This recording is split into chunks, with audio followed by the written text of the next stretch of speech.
I never thought my life would be remembered for one night, one dinner shift that flipped my world upside down.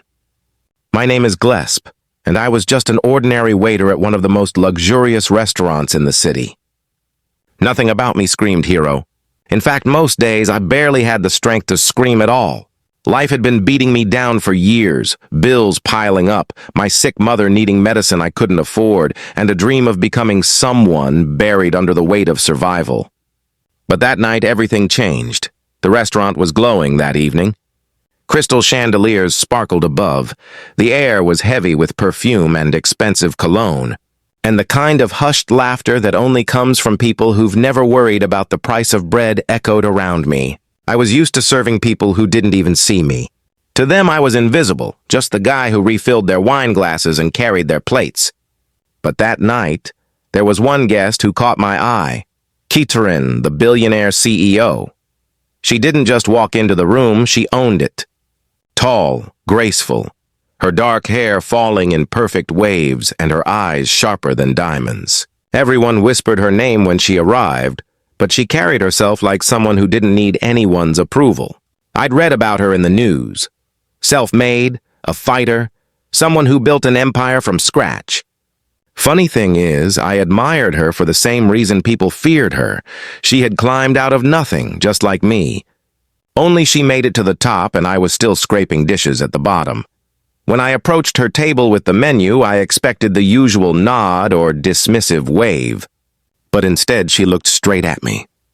"You've been here long?" she asked. I froze. No billionaire had ever asked me anything.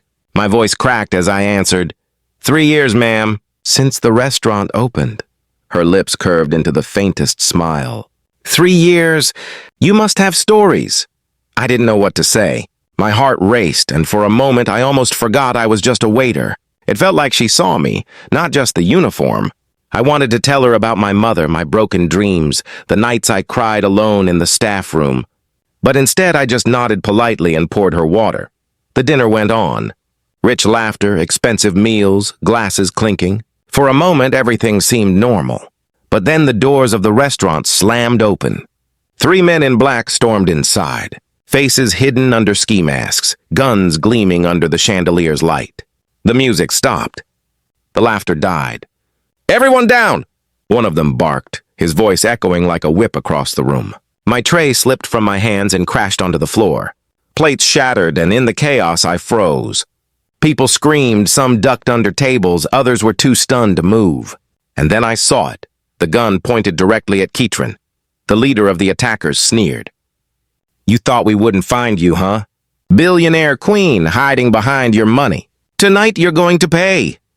The entire restaurant seemed to shrink, all eyes on her. My legs shook. I wasn't brave, I'd never been. I was just a waiter. What could I do against men with guns?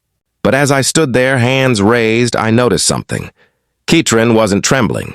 She was calm, her jaw tight, her eyes blazing like fire. She wasn't afraid to die, but I realized for the first time I was afraid to watch her die. And then her eyes flicked toward me. Just for a second.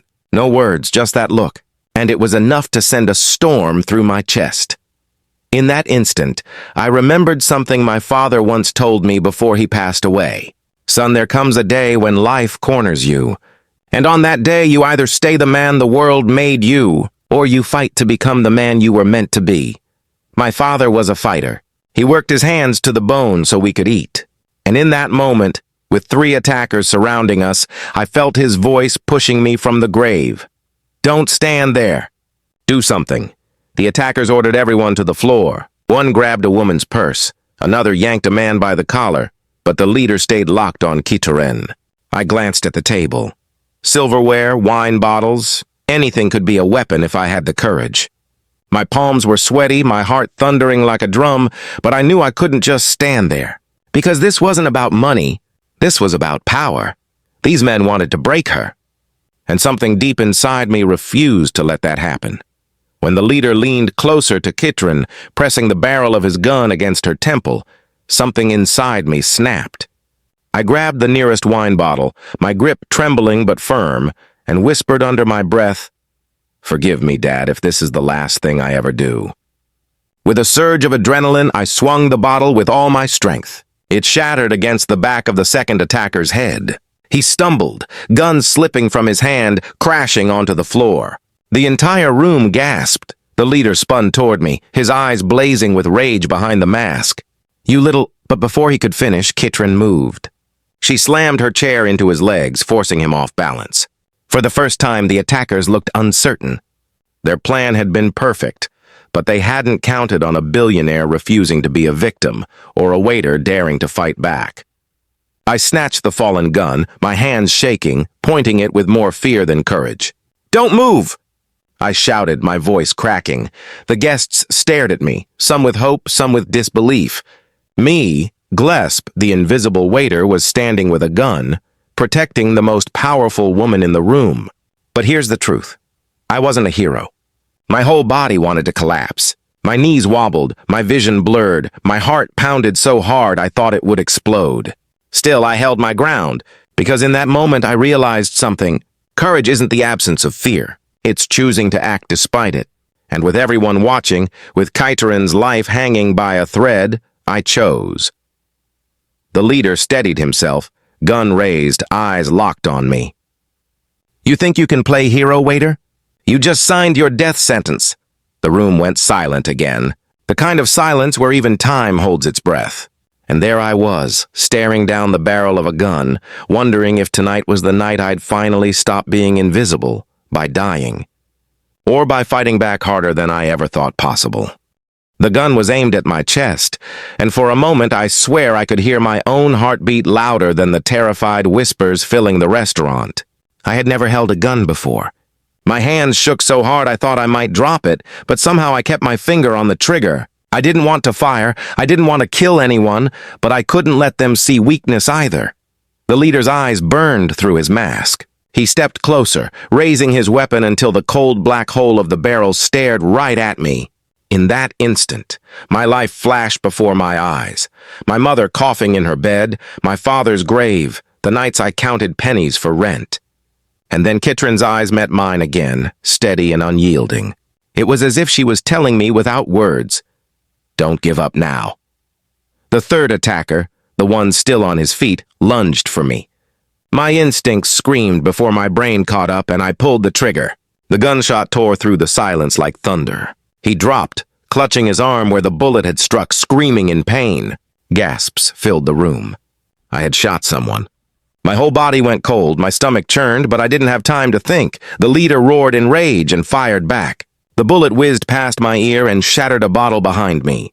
Glass rained down, cutting into my cheek. Pain seared, warm blood trickled down my face, but adrenaline drowned everything else. I dove behind a table, clutching the gun with trembling fingers. Kihtrren didn't scream. She didn't cower. Instead, she used the moment to grab the heavy glass centerpiece from her table and hurled it at the leader. It smashed against his shoulder, knocking him sideways. "Move, Glesp!" she shouted, her voice firm and commanding, not like a billionaire giving orders, but like a comrade in battle. I rolled out from behind the table, aimed again, and fired at the floor near the leader's feet. The shot wasn't meant to kill, it was meant to scare. And it worked. He stumbled back, growling, his confidence cracking. For the first time, he realized this wasn't going to be an easy job. The guests, once paralyzed by fear, began to crawl toward the exits. Some whispered blessings under their breath. Others looked at me as if I were some kind of savior. But all I felt was the weight of the gun, the pounding of my heart, and the knowledge that one wrong move could end everything. The attacker I'd shot in the arm groaned on the ground, reaching for his weapon again. I kicked it away, my boot landing hard against his hand. He howled in pain, and for a split second I hated myself for causing it. I wasn't born to fight. I wasn't trained for this. I was just a waiter. But then I saw Kihtrren, still standing tall, still facing down the leader with fearless eyes, and I realized maybe that's what heroes really are. Ordinary people who refuse to bow down when it matters most. The leader growled, pointing his gun at her again. "You're coming with us. If this idiot doesn't move, he dies first." His words sliced through me. Maybe he was right. Maybe I was an idiot. Who was I to challenge men like him? But then, deep inside, something whispered, If you back down now, you'll never forgive yourself. I steadied my breath, aimed carefully, and said, "If you want her, you'll have to go through me." My voice cracked, but the words carried a strength I didn't know I had. The leader tilted his head, almost amused. "A waiter playing hero. Do you even know what you're doing?" "No," I admitted, my hands shaking, "but I know what I can't do. I can't stand by and watch you destroy her." My voice broke as I spoke, but I meant every word. And for a moment, even through his mask, I could see the leader's hesitation.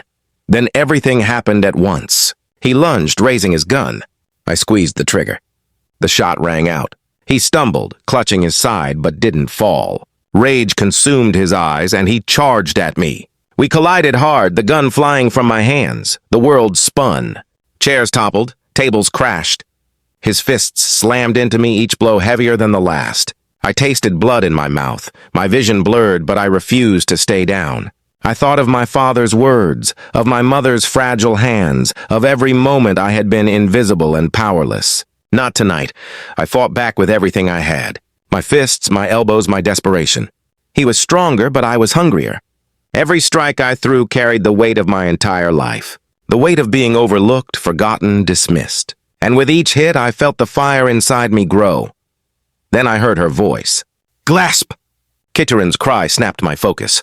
She tossed something toward me, a heavy silver candlestick from the table. My hand caught it just as the leader swung again. With all the strength left in me, I drove the candlestick into his ribs. He howled, collapsing to the ground. For a second, the restaurant fell into a hush. The leader writhed, the second attacker lay unconscious from the bottle strike, and the third clutched his bleeding arm. I stood there, panting, covered in sweat and blood, barely able to hold myself upright. Kihtrren moved toward me, her eyes softer now. She placed a hand on my shoulder, steadying me. "You saved my life," she whispered, her voice trembling just slightly for the first time. I shook my head. "I'm not a hero. I'm just a waiter who got lucky, but deep down I knew it wasn't luck. It was choice. For the first time in my life, I had chosen to fight no matter the cost." Just as relief began to settle, a new sound echoed from the restaurant doors. Heavy boots, more men, reinforcements. My heart sank. This wasn't over. Not even close. Kihtrren squeezed my arm, her eyes locking onto mine. "Glesp, whatever happens next, don't stop. We can't stop."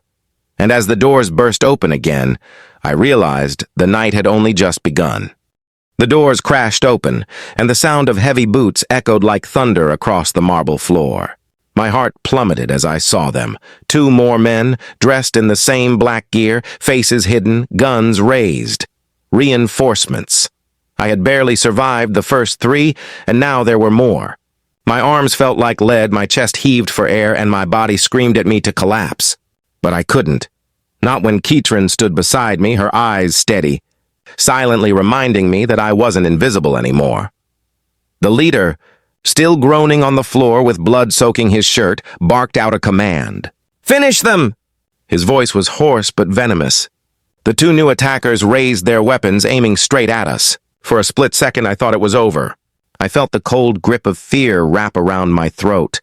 And then I remembered my father again, the way he looked at me when he was dying, whispering, "Don't let life decide who you are. Decide it yourself." I tightened my fists. "I refuse to let this be my ending. Get down!" I shouted, grabbing Kihtrren's arm and pulling her behind the nearest overturned table just as bullets tore through the air. The sound was deafening, shards of wood splintering and flying as the table shook under the onslaught. My ears rang, my pulse roared, but somehow I kept my body over hers, shielding her. When the firing paused, I knew we had seconds. My hands scrambled across the floor until they found the gun I had lost earlier. I gripped it, my knuckles white, and peeked over the shattered table. The 2 men advanced, step by step, their weapons gleaming. I steadied my breath and fired. One bullet struck the first man's shoulder, spinning him backward with a grunt. The second charged faster, roaring as he fired back. The blast grazed my arm, a white-hot pain searing through me. I screamed, but forced myself to stay upright. Pain meant I was still alive. Pain meant I could still fight. Kihtrren grabbed a plate shard from the floor and hurled it with surprising force. It slashed across the attacker's face, and in that moment of distraction, I fired again. He dropped, his weapon clattering across the tiles. The room was chaos, guests sobbing, some rushing out the back, others frozen in shock. My blood dripped onto the floor, my body trembling, but there was no time to stop. The leader crawled toward me, his rage unbroken even in weakness. His mask had slipped, revealing eyes full of hatred. You think you've won? You don't even know who you're protecting. She's not who you think she is, his words pierced through the adrenaline. I turned to Kihtrren, confusion flashing in my eyes. She didn't flinch, but her jaw tightened. For the first time tonight, I saw something in her eyes. Not fear, not pride, but a shadow of guilt. Don't listen to him, she said firmly, but her voice carried a tremor she couldn't hide. They're trying to break you. But doubt crept into me like poison. Who exactly was Kihtrren? A billionaire, yes. A fighter, yes. But why were these men so desperate, so personal in their attack on her? The leader laughed, coughing blood. She built her empire on lies. People like me lost everything because of her. Shut up, I snapped, pointing the gun at him. But my hand wavered, because part of me wanted to hear the truth. Kihtrren stepped closer, placing her hand on mine. Her touch was firm, grounding. Glesp, look at me. Right now, none of that matters. Right now, it's us or them. If you fall, I fall, and I'm not ready to fall yet. Her words pierced deeper than bullets.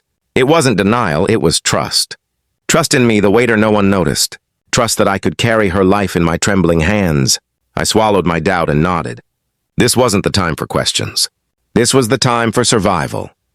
I pulled her to her feet, and together we moved toward the kitchen, weaving between overturned tables. My body screamed with every step, but I couldn't let go of her hand. Behind us, the attackers regrouped, shouts echoing through the restaurant. We burst into the kitchen, the smell of garlic and smoke hitting my nose. Pots clanged, chefs and staff ducked in terror. I slammed the door shut and shoved a heavy cart in front of it, buying us a few seconds. My chest heaved as I leaned against the counter, sweat dripping into my eyes. Kihtrren stood across from me, her face pale but her gaze sharp. You didn't have to do this for me, she said softly. Yes, I did, I whispered. My voice cracked under the weight of everything I was feeling. All my life I thought I was nothing. Tonight I finally found something worth fighting for. Her eyes glistened, and for a brief moment the world outside vanished. It was just her and me, two souls thrown into a storm, but reality crashed back as fists pounded against the kitchen door. The cart shook. Shouts grew louder. They were coming. I grabbed a knife from the counter, the steel glinting under the harsh kitchen lights. My injured arm trembled, but I tightened my grip. If they want you, they'll have to kill me first. Kihtrren stepped closer, her hand brushing my bloodied cheek. Then we fight together. The door burst open and the men stormed in. Bullets flew, knives clashed, screams echoed. And in that hellish storm of chaos, I realized something. Maybe I wasn't just a waiter anymore. Maybe tonight I was becoming the man my father always believed I could be. The kitchen was chaos. Bullets shattered glass, flames from a toppled pan roared on the stove, and the metallic clash of steel echoed in my ears. I swung the knife wildly, every strike born from desperation, every breath a battle to stay alive. Kihtrren fought too, grabbing pans, bottles, anything within reach, using them like weapons. She moved with a fierce elegance, her fear buried under layers of willpower. One of the attackers lunged at me, his weight slamming me against the counter. My ribs screamed as I gasped for air, his hand forcing the gun barrel toward my face. The muzzle burned my skin, and for a second I saw death staring me in the eye. But then I remembered my mother. Her fragile body on that hospital bed, her soft voice saying, "Don't give up, son." Something inside me snapped. I twisted, ramming the knife into his shoulder.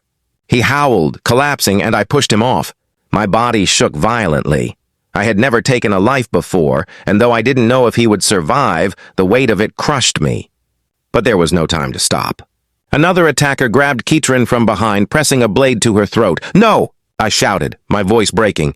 The leader, bleeding and broken but still alive, staggered into the kitchen, his gun raised and a twisted smile across his face. "It's over. Drop your weapon, boy, or she dies." For a moment, the world froze. My hands trembled around the knife, my vision blurred from blood loss, and doubt clawed at me. Maybe I wasn't strong enough. Maybe this was where it ended. Then Kihtrren spoke. Her voice was steady even with the blade at her throat. "Glesp, listen to me. You are not invisible. You've already changed everything. Don't you dare stop now." Her words lit a fire in my chest. For so long I had lived in the shadows, unseen, unheard. But tonight I had fought back. Not for glory, not for money, but for something greater. Dignity, courage, and the chance to be more than the world told me I was. I locked eyes with the leader. "If you kill her, you'll have to kill me too." My voice shook, but it carried a conviction even I hadn't known was inside me. He laughed bitterly. "That can be arranged." He steadied his gun, finger tightening on the trigger, and then I moved. With everything left in me, I hurled the knife across the kitchen. Time seemed to slow. The blade spun through the air, catching the faint glow of the fire, before striking the attacker holding Kihtrren. He screamed, dropping the blade from her neck. She twisted free, grabbing the gun from his hand, and in one swift motion she fired at the leader. The bullet tore through him. His gun fell, his body slumped, and the room fell silent except for the crackling of fire and my ragged breathing. It was over. The attackers lay defeated. Their reign of terror ended by a billionaire and a broken waiter who refused to bow down. My knees gave out, and I collapsed against the counter. My chest burned, blood oozed from my arm, and every muscle in my body screamed in agony. Kihtrren rushed to me, her hands pressing against my wounds. "Stay with me, Glesp. You don't get to leave me now," she whispered, her voice breaking. For the first time that night, she wasn't the unshakable billionaire. She was human, vulnerable, her eyes glistening with tears. I tried to smile, though my lips trembled. "Guess I'm not invisible anymore." Her grip tightened on my hand. "You were never invisible. You just needed the world to see you. And tonight they will." The sound of sirens wailed in the distance, growing louder. The guests who had escaped must have called the police. Relief washed over me, heavy and overwhelming. I leaned back, staring at the smoke-stained ceiling, tears stinging my eyes. As the authorities stormed in, guns drawn, I felt a strange calm. I wasn't just a waiter anymore. I wasn't just the man who served water and collected empty plates. I was Glesp, the man who fought, who refused to give up, who stood when it mattered most. They carried me out on a stretcher, the crowd outside watching in awe. Some whispered, some clapped, some cried. For once all eyes were on me, and beside me, walking with her chin high, was Kihtrren. She didn't leave my side, not for a second. Later, when the reporters swarmed, she told the world, "He saved us all. He saved me." Remember his name? Glesp. In that moment, I realized something. Heroes aren't born in capes or titles. Heroes are born in moments. Moments when ordinary people make extraordinary choices. And though my body was broken, my spirit soared. Because that night, I had finally become the man my father always believed I could be.